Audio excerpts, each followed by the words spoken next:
Let's mic good news. Let's mic पर आज के गुड न्यूज के साथ मैं हूं प्रदक्षिणा। ये है मथुरा की मालविका सक्सेना, जिन्होंने पुराने जूतों को कला में बदलकर एक क्रांति शुरू की।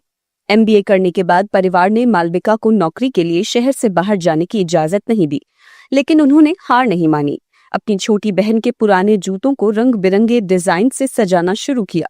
द क्वर्की नारी। सिर्फ 5,000 रुपए से शुरू हुआ ये बिजनेस आज 5 करोड़ का टर्नओवर छू रहा है। 2018 में बेसमेंट से शुरू हुआ उनका सफर शार्क टैंक इंडिया तक पहुंचा, जहां विनीता सिंह और अनुपम मित्तल ने 35 लाख का निवेश किया। मालविका का मंत्र है, पुराने को नया बनाओ और सपने को उड़ान दो। अब बात पुणे के जुन्नार की, जहां एक पूर्व सैनिक और उनका परिवार बंजर पहाड़ियों को हरा भरा जंगल बना रहे हैं। ये पूर्व सैनिक है रमेश खरमाले, जो अपनी पत्नी स्वाति और बच्चों के साथ हर शनिवार सुबह धूप में तपती पहाड़ियों पर पेड़ लगाने निकल पड़ते हैं। अब तक उन्होंने 450 से ज्यादा पेड़ लगाए और 70 गड्ढे खोदकर 8 लाख लीटर पानी बचाया। उनके इस जज्बे ने न सिर्फ भूजल स्तर बढ़ाया, बल्कि पूरे इलाके को प्रेरित किया। रमेश कहते हैं, सेना ने मुझे अनुशासन सिखाया और अब मैं धरती माँ की सेवा कर रहा हूँ। अब बात महाराष्ट्र की सिंधुताई सकपाल की, जिन्हें दुनिया माई कहती है। 10 साल की उम्र में शादी, 20 साल में घर से बेघर, लेकिन सिंधुताई ने हार नहीं मानी। अनाथ बच्चों को मां बनकर उन्होंने 1400 से ज्यादा बच्चों को पाला। पुणे और वर्धा में उनके अनाथ आश्रम आज हजारों बच्चों की जिंदगी संवार रहे हैं। 2010 में उनकी कहानी पर बनी मराठी फिल्म मी सिंधुताई सकपाल ने दुनिया को रुलाया। 270 से ज्यादा पुरस्कार जीतने वाली सिंधुताई कहती हैं, प्यार और सेवा से हर दुख को जीता जा सकता है।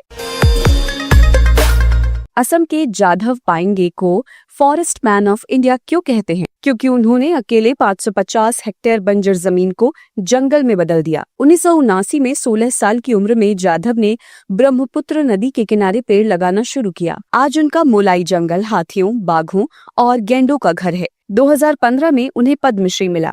जाधव कहते हैं, पेड़ लगाना मेरी जिंदगी है। उनके इस जंगल ने माजुली द्वीप को मिट्टी के कटाव से बचाया है।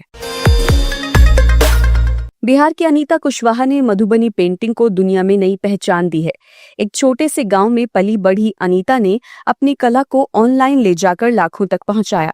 2017 में उन्होंने मिथिला आर्ट्स शुरू किया और आज उनकी पेंटिंग्स US, UK और जापान में बिकती हैं। अनीता अब तक 50 से ज्यादा महिलाओं को प्रशिक्षित कर चुकी हैं, जो अब आत्मनिर्भर हैं। 2024 में उन्हें बिहार सरकार ने सम्मानित किया। अनीता कहती हैं, कला सिर्फ कागज पर नहीं, दिलों में भी उभरती है। महाराष्ट्र की प्रियंका मोहिते ने माउंट एवरेस्ट को फतह कर भारत का नाम रोशन किया। 2021 में 29 साल की उम्र में प्रियंका माउंट एवरेस्ट चढ़ने वाली पहली भारतीय महिला बनी। उन्होंने इसके बाद माउंट लोत्से और मकालू भी फतह किए। सतारा की इस बेटी ने बचपन से पहाड़ों का सपना देखा और कठिन प्रशिक्षण के बाद इसे सच कर दिखाया। 2024 में उन्हें पद्मश्री मिला। प्रियंका कहती हैं, सपने ऊंचे हों तो चोटियां भी झुकती हैं। अब बात भारत की आयरन लेडी कर्णम मल्लेश्वरी की। आंध्र प्रदेश की इस बेटी ने 2000 के सिडनी ओलंपिक में वेट लिफ्टिंग में कांस्य पदक जीतकर इतिहास रचा। वो ओलंपिक पदक जीतने वाली पहली भारतीय महिला हैं। 69 किलो वर्ग में उन्होंने 240 किलो वजन उठाया। 1994 में अर्जुन पुरस्कार और 1999 में पद्मश्री जीतने वाली कर्णम अब दिल्ली स्पोर्ट्स यूनिवर्सिटी की कुलपति हैं। कर्णम कहती हैं, मेहनत और हौसला हर बाधा को तोड़ता है। और अब उत्तर प्रदेश की अरुणिमा सिन्हा की कहानी। 2011 में एक ट्रेन हादसे में अरुणिमा ने एक पैर खो दिया था, लेकिन हौसला नहीं। 2013 में वो माउंट एवरेस्ट फतह करने वाली दुनिया की पहली दिव्यांग महिला बनी। इसके बाद उन्होंने 7 महाद्वीपों की सबसे ऊंची चोटियां लांघी। 2015 में उन्हें पद्मश्री मिला। अरुणिमा कहती हैं, असली जीत अपने डर को हराने में है। आज वो विकलांग बच्चों के लिए खेल अकादमी चलाती हैं। अब हम आपको ले चलते हैं नॉर्वे के उन अनोखे घरों की दुनिया में जो काई यानी मॉस से ढके होते हैं। ये घर दिखने में तो किसी परिकथा के दृश्य जैसे लगते हैं, लेकिन इनकी बनावट में छुपी है एक शानदार इंजीनियरिंग। इन घरों की छतों पर उगी हुई मोटी काई की परत सर्दियों में ठंड को अंदर नहीं आने देती और गर्मियों में घर की ठंडक बाहर नहीं निकलने देती। यानी बिना किसी एसी या हीटर के भी ये घर साल भर आरामदायक रहते हैं। ये कमाल का वास्तुशिल्प प्राचीन वाइकिंग सभ्यता की देन है। वाइकिंग लोगों ने इन घरों को प्रकृति के साथ सामंजस्य में बनाया था। कुदरत से सीखकर बने ये घर आज भी नॉर्वे में खास सर्द मौसम में लोगों को सुकून देते हैं।